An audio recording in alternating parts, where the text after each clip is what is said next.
हर हर महादेव। देव शयनी एकादशी और आज से ही प्रारंभ हो रहा है चातुर्मास। चातुर्मास क्या है?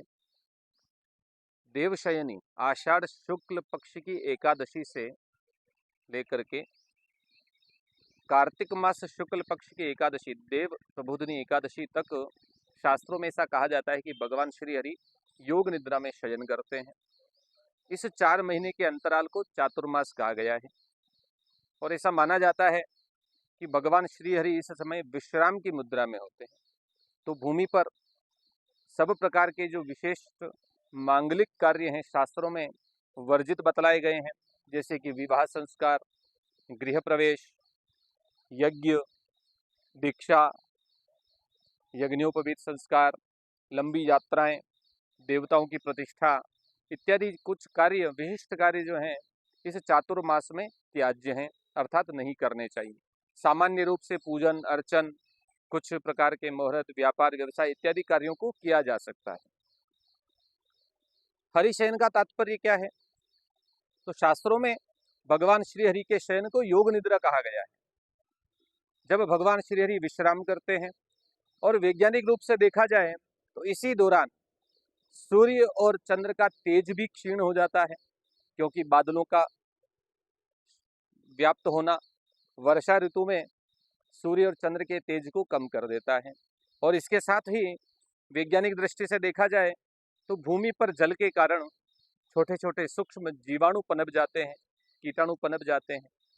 इसीलिए शास्त्रों में इस चातुर्मास में विशेष रूप से कार्यों को करने की मनाही है, ताकि शरीर की जो क्षमता है उसका बराबर उपयोग हो सके। इसीलिए चातुर्मास के नियम बनाए गए। ऐसा शास्त्रों में कहा गया कि भगवान श्री हरि पाताल लोक में राजा बलि के यहाँ पर लक्ष्मी के सहित 4 महीने निवास करते हैं और पुनः देव प्रबोधिनी एकादशी जो आने वाले 12 नवंबर 2024 मंगलवार को है, इस दिन पुनः विष्णु लोक में पधार करके जगत का कल्याण करते हैं। हमें इस चातुर्मास में क्या क्या करना चाहिए, क्या क्या नहीं करना चाहिए, इसके लिए शास्त्रों में बहुत सारे नियम बतलाए गए हैं। चातुर्मास के लिए इतना कहा गया है कि हर व्यक्ति को अपने जीवन में प्रत्येक चातुर्मास में अवश्य ही कोई न कोई नियम अथवा व्रत जरूर करना चाहिए, क्योंकि इस चातुर्मास के नियम का पालन करने से, व्रत इत्यादि करने से सब प्रकार से मंगल होता है, पापों का नाश होता है, इससे बहुत सारे लाभ मिलते हैं। हमारा शरीर स्वस्थ रहता है, पुण्य में वृद्धि होती है, हमारे द्वारा मन से, वचन से, कर्म से जन्म जन्मांतर में कोई भी पाप हुए हों उनका शमन होता है। व्रत बहुत तरीके के हैं, नियम भी बहुत तरीके के हैं। हमें क्या क्या नियम जीवन में पालन करने चाहिए चातुर्मास के दौरान, इनमें से कुछ शास्त्रों में उल्लिखित हैं, उनका हम पालन कर सकते हैं। सभी नियमों का पालन करना यदि सामर्थ्यवान हो, सक्षम हो तो अवश्य करना चाहिए, अन्यथा कम से कम एक नियम का, एक व्रत का पालन तो चातुर्मास में हर व्यक्ति को अवश्य ही करना चाहिए। व्रतों में 4 मुख्य बतलाए गए हैं। पहला है ब्रह्मचर्य, दूसरा है शौच, तीसरा है सत्य और चौथा है आहार। ये 4 व्रतों का पालन तो हर व्यक्ति को अवश्य ही करना चाहिए। ब्रह्मचर्य अर्थात शरीर की शक्ति को क्षीण ना होने देना चाहिए, पति पत्नी को एकांतवास करते हुए प्रभु की आराधना में लीन होना चाहिए। दूसरा शौच यानी पवित्रता, शरीर को शुद्ध रखना, पवित्र रखना, सदाचार के मार्ग पर चलना चातुर्मास में अवश्य ही पालन करना चाहिए। तीसरा है सत्य अर्थात सत्य का आश्रय लेना, झूठ इत्यादि से, निंदा, लोभ, जितने भी मत्सर हैं, जितने दुर्गुण हैं उनसे दूर रहना। साथ ही चौथा है आहार, सात्विक आहार ग्रहण करना चातुर्मास में विशेष रूप से कहा गया है। ये 4 नियम तो अवश्य ही पालन करने चाहिए। इनके अलावा भी बहुत सारी चीजें हैं, जैसे कुछ नियम हम जीवन में ले सकते हैं। पहला जैसे देव दर्शन, कोई भी व्यक्ति यदि चातुर्मास में व्रत करना चाहता है तो ऐसा नियम ले कि मैं प्रतिदिन देव दर्शन करूंगा, अलग अलग मंदिरों में जाऊंगा, अलग अलग तीर्थ में जाऊंगा, देवताओं का दर्शन करके अपने जीवन का कल्याण करूंगा, ऐसा नियम लिया जा सकता है। जप, जप का नियम लिया जा सकता है। प्रतिदिन किसी भी गुरु मंत्र का, इष्ट मंत्र का जप करने का नियम लेना चाहिए। किसी भी प्रकार के भगवान के स्तोत्र का पाठ करने का नियम लेना चाहिए। 18 प्रकार के जो पुराण बतलाए गए हैं उन पुराणों के पाठ का, जप करने का, पढ़ने का नियम लेना चाहिए। वेद इत्यादि जो शास्त्र हैं उनका मनन करने का, अध्ययन करने का संकल्प भी लेना चाहिए। इसके साथ ही स्नान के भी नियम है।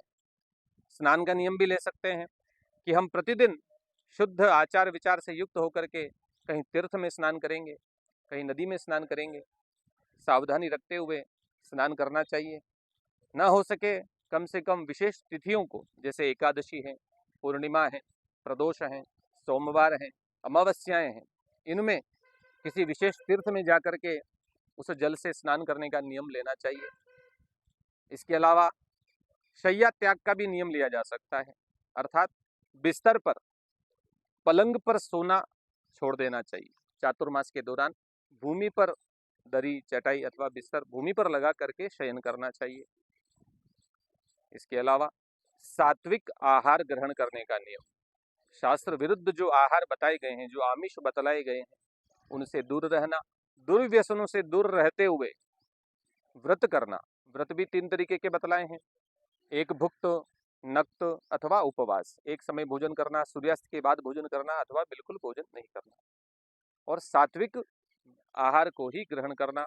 इन नियमों को भी हम अपने संकल्प सहित चातुर्मास में पालन कर सकते हैं। और भी वृक्षारोपण करना चाहिए चातुर्मास के दौरान। ये भी नियम बड़ा सुंदर नियम है कि इसके द्वारा सृष्टि का, जगत का भी कल्याण होता है। वृक्षों में तुलसी का वृक्ष, बिल्व का वृक्ष, वट वृक्ष, पीपल इत्यादि तो अवश्य ही चातुर्मास के दौरान हमें कहीं न कहीं लगा करके उनका पालन पोषण करते हुए बड़ा होने तक ध्यान रखना चाहिए।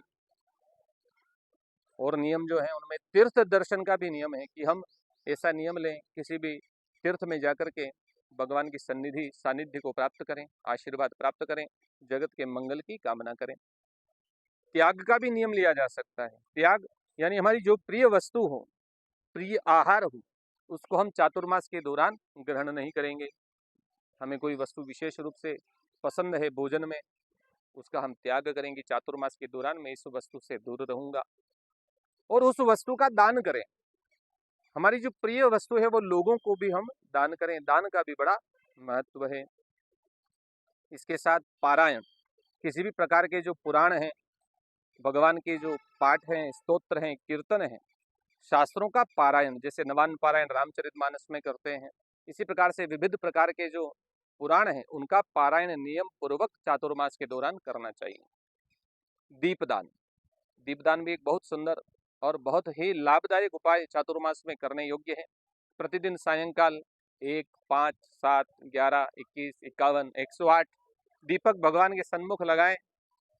उससे देव प्रसन्न होते हैं, प्रभु की कृपा होती है, लक्ष्मी की प्राप्ति होती है। कहीं जल में, तीर्थ में संध्या के समय प्रातःकाल दीप प्रज्वलित करके प्रवाहित करने का भी बड़ा महत्व है। कीर्तन का नियम लेना चाहिए कि मैं प्रतिदिन भगवान का कीर्तन करूं, स्तोत्र का पाठ करूं, भजन करूं। यज्ञ करने का भी नियम लिया जा सकता है कि प्रतिदिन हम हवन करें, यज्ञ में आहुति प्रदान करें। इससे सब प्रकार से पुष्टता, आरोग्यता की प्राप्ति होती है। और एक सबसे बड़ा व्रत जो आजकल के जमाने के हिसाब से, समय के अनुसार बड़ा ही आवश्यक है, मौन व्रत। मौन व्रत भी लिया जा सकता है। हम कम से कम दिन में 15 मिनट, आधा घंटा, 1 घंटा किसी विशेष पर्व पर मौन धारण करके अपनी आंतरिक शक्ति को जागृत करने का प्रयास करें, तो इससे हमें बहुत लाभ प्राप्त हो सकते हैं। विधि क्या होती है कि चातुर्मास का व्रत किस प्रकार लेना चाहिए? तो जैसे आज चातुर्मास प्रारंभ है, तो आज ही भगवान के सन्मुख दीपक लगाएं, शुद्ध होकर के आसन पर विराजमान हो, भगवान का पूजन करें, ठाकुर जी का पूजन करें, और भगवान से प्रार्थना करें कि हे प्रभु, मैं आपकी कृपा और प्रसन्नता की प्राप्ति के लिए, जगत के कल्याण के लिए, स्वयं के, कुटुंब के, परिवार के कल्याण के लिए इस चातुर्मास व्रत का नियम ग्रहण करता हूँ, और आपके आशीर्वाद से मेरा यह नियम परिपूर्ण हो, चातुर्मास तक इसमें कोई विघ्न न हो। और भगवान से प्रार्थना करनी चाहिए कि इस चातुर्मास में यदि कोई विघ्न उपस्थित भी हो जाए, फिर भी वह आपकी कृपा से यह व्रत पूर्ण होना चाहिए। इस प्रकार भगवान के सन्मुख बैठ करके प्रतिज्ञा करते हुए उस संकल्प का पालन करने के लिए चेष्टा करनी चाहिए। इससे पापों का नाश होता है, पुण्यों में वृद्धि होती है और प्रभु की महती कृपा जीवन में प्राप्त होती है। तो अधिक से अधिक हम यह प्रयास करें कि चातुर्मास में शास्त्र मर्यादा में रहते हुए कम से कम एक नियम का पालन अवश्य करें, ताकि पूर्ण रूप से हमको सब प्रकार से कल्याण की, मंगल की प्राप्ति हो सके। हर हर महादेव। ओम तत्सत।